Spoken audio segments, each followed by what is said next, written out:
साथियों, आज हम एक ऐसे पत्रकार से मिले हैं जो पावर लूम का काम करते थे और उनकी जीविका के बारे में जानेंगे कि उन्होंने पावर लूम से पत्रकार का सफ़र कैसे तय किया। जिस समाज से ये आते हैं उस समाज में बड़ा मुश्किल से कोई डॉक्टर बनता है, कोई इंजीनियर बनता है और ये तो नया काम हो गया कि पत्रकार बन गए। तो हम इनसे जानेंगे कि इनका सफ़र कैसे शुरू हुआ, कैसे इन्होंने पत्रकारिता को इतनी आसानी से किया और क्या-क्या दिक्कतें आई, इनसे जानेंगे।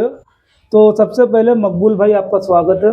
आपका ही बहुत बहुत शुक्रिया कि आपने हमें मौका दिया बात रखने का।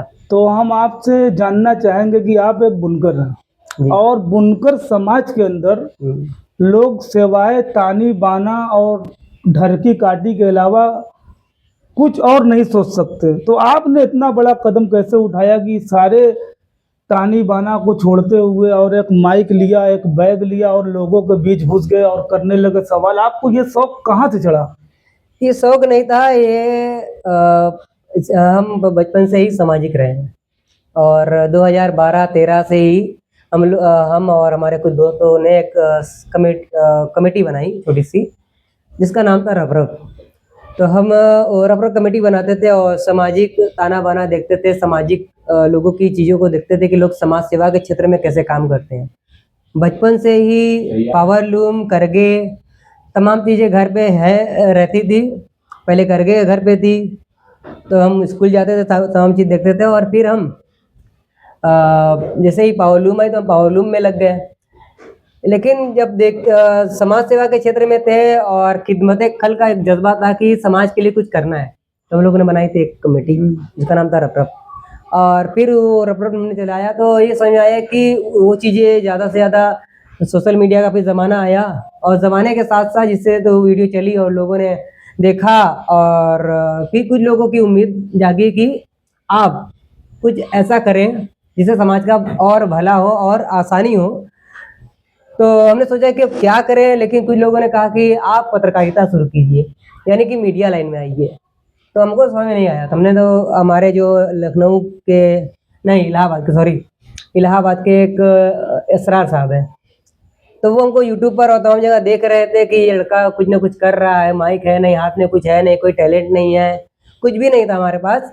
तो उन्होंने कहा एक काम करो कि पहले आप पत्रकारिता और मीडिया लाइन में जाओ और इस चीज़ को शुरू करो। हम कहे हमसे नहीं हो पाएगा, क्योंकि हम कभी किए नहीं थे। हम कहे हमसे नहीं हो पाएगा, कहते नहीं शुरू तो करो। तो उन्होंने एक वो रखा था कि मैं एक आपको आईडी दे रहा हूँ, तो आईडी का जो चार्ज होता है, तो उस आईडी का चार्ज दे दो। तो हम कहे कि हमसे तो हो नहीं पाएगा, क्या ट्राई करो। तो हमने भी ट्राई किया और ट्राई करते करते आज दूसरे एक चैनल जिसे हमारा सदाई न्यूज़ से शुरुआत की हमने, तो वो हमको 400-300 कुछ सब्सक्राइबर पर मिला था चैनल। और फिर धीरे धीरे उस चैनल को हमने 7,000 तक पहुँचाया। 300 से सफ़र शुरू किया और 7,000 उस चैनल के आज सब्सक्राइबर हैं।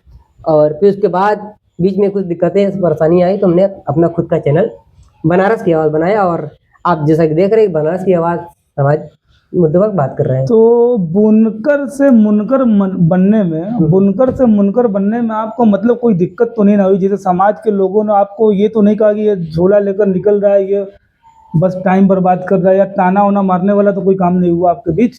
नहीं, ताना तो बहुत मिला, बहुत ताना मिला। ताना इतना मिला कि कभी कभी मन किया कि यार माइक तोड़ दें और कैमरा हटा दें और तमाम चीजें कर दें। तो ऐसा ताना मिला कि अरे यार ये कर नहीं पाएगा, अरे यार इसको कुछ आता नहीं है, अरे यार ये क्यों है। तो ऐसा नहीं कि बहुत आसान रहा सफर, शुरुआत से ही कठिन था कि लोग हल्के में ले रहे थे कि अरे इससे ये नहीं कुछ यार, माइक उठा के ये कर दिया। और यहाँ तक कि लोग ये भी इल्जाम लगाए हमारे ऊपर कि ये सिर्फ जुल्हा बुनकर जाहिलों के पास जाता है इंटरव्यू लेने, कभी ये शिक्षित के पास इंटरव्यू नहीं लेने आता है। तो कुछ लोगों ने जुल्हा मीडिया कहा, जुल्हा पत्रकार कहा। तो ऐसे भद्दे भद्दे कमेंट का जो सामना है वो मैंने किया है। और ऐसा नहीं था कि बहुत आसान था ये सफर।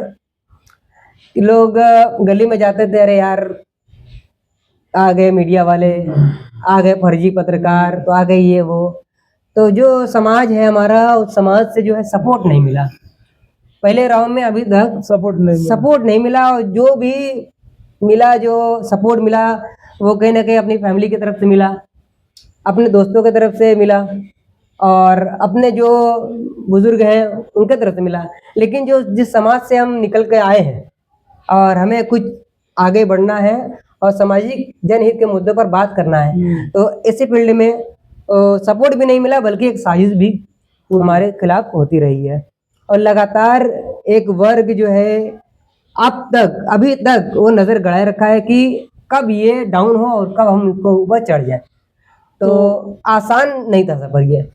तो अब जो है कि आपका चैनल है, आप रिपोर्टिंग करते हैं, तो जैसा कि लोगों ने कहा कि आप सिर्फ जुलाहों की रिपोर्टिंग करते हैं, पढ़े लिखे लोग की रिपोर्टिंग नहीं करते हैं, तो क्या ये सच है कि आप पढ़े लिखों के बीच नहीं जाते, या जाते हैं तो वो आपको रिपोर्टिंग करने से रोक देते हैं?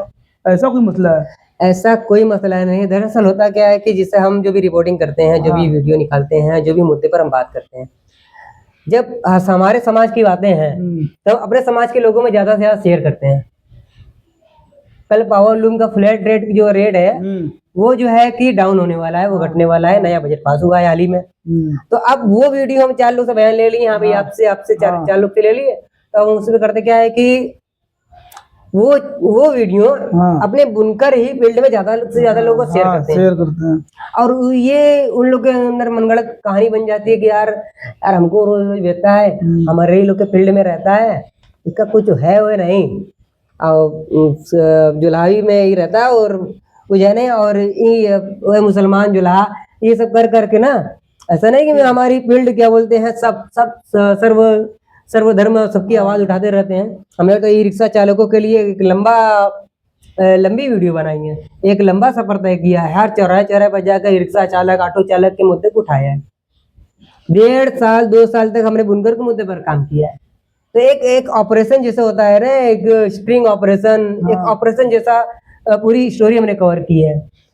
और समाज जो है वो है कि वो ये नहीं चाहता कि जो बुनकर समाज में जो जो जो कमियां हैं, जो छोटे लोग चाहते हैं कि यार हमारी भी बात हो, करेगे वाला चला चाहता है कि हमारी बात हो, पावरलूम चलाने वाला चाहता है हमारी बात हो, तुरिया उठाने वाला चाहता है हमारी बात हो, तो हम उन लोगों तक, आम बुनकर तक उसी बातों को उठाते हैं। तो इसलिए हमके बड़े बुनकरों का सपोर्ट नहीं मिलता है। तो जैसा कि आप बुनकर के बीच रहे और बुनकरों की आवाज उठाई, तो आपको ये जब से आप रिपोर्टिंग कर रहे तब से लेकर आप तक आपके चैनल के माध्यम से बुनकरों की आवाज वहां तक पहुंची जहां तक वो पहुंचाना चाहते हैं, या बीच ही में रह गई?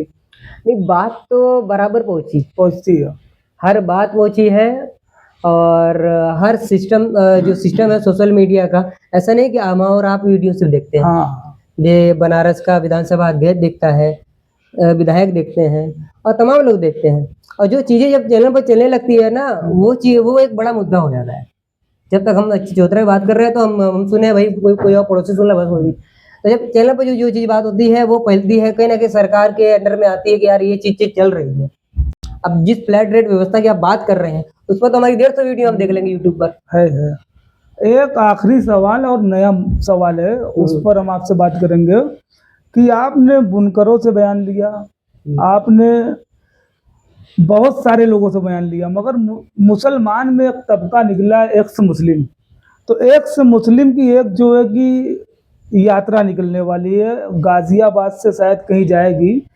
तो आप इस एक्स मुस्लिम के बारे में क्या सोचते हैं कि ये तो अपने आप को एक्स मुस्लिम बोलते हैं और इसके लिए यात्रा निकाल रहे हैं, शायद उनकी यात्रा फरवरी बाद शुरू होने वाली है और उसमें करोड़ों की तादाद में मुसलमान शरीक होंगे, उससे क्या मैसेज जाएगा? मतलब उसको रोकने के लिए, या वो अगर गलत कर रहे तो आप उसको किस तरह देखते हो? देखिए देश में जिस तरह से एक्स मुस्लिम और ऐसे बहुत से लोग आए हैं जो नाम के मुस्लिम है, जिसका लिबास मुस्लिम है, दाढ़ी है, सब कुछ है, गाइडलाइन ऐसा लगता है कि वही फॉलो कर रहे हैं, लेकिन वो वही इस्लामी गाइडलाइन का जो है वो उल्लंघन भी कर रहे हैं। तो ऐसे में जो इस्लाम, जो शरीयत है, जो उसके ठेकेदार जिम्मेदार बनते हैं, जैसे इस्लाम के जानकार जो हैं, तो ऐसे लोगों को अपने साथ एक टीम गठित करके ऐसे जो एक्स मुस्लिम है और तमाम तरह के जो मुस्लिम हैं, ऐसे लोगों पर कहीं ना कहीं कार्रवाई करना चाहिए और ऐसे लोगों से सवाल भी करना चाहिए कि ये क्यों भटक रहे हैं। नहीं नहीं, कार्रवाई तो बात की बात है ना। जैसे कि एक मामला होता है कि ट्रिपल तलाक का केस आया तो मौलानाओं ने मंच से कहा कि ये हम पास होने नहीं देंगे। वक्फ बिल आया तब भी मौलाना ने कहा। तो ये एक से मुस्लिम पूरे देश में भूचाल मचाए हुए हैं। तो ऐसे में किसी बड़े आलिम का बयान आना चाहिए कि नहीं आना चाहिए? बिल्कुल आना चाहिए, उसकी जरूरत है। वही कार्रवाई कर रहे हैं। देखिए कार्रवाई तीन तरह की होती है। एक जुबानी कार्रवाई होती है जो हम मंच लगाए और जुबान से कह दिए, एक कागजी कार्रवाई होती है और एक कानूनी कार्रवाई होती है। कानूनी कार्रवाई और कागजी कार्रवाई और ये जुबानी कार्रवाई, ये तीनों कार्रवाई इसलिए जरूरी है ताकि ये दीमक की तरह आपके समाज को खा जाएंगे और जिस तरह से इस्लाम के लिए खतरा है। चलिए, बहुत अच्छा लगा। हम जो है कि मकबूल भाई से मिले और उनसे बात की उनके जीवन के बारे में, तो पता लगा कि वो जो है कि बुनकर समाज से आते थे और अब पत्रकार, अच्छे खासे पत्रकार है। बनारस में बुनकर के साथ साथ सभी समाज की आवाज़ उठाते हैं। ये हमारा पहला पॉडकास्ट था। अब इसके बाद हमारा दूसरा सीरीज आएगा। तब तक के लिए धन्यवाद।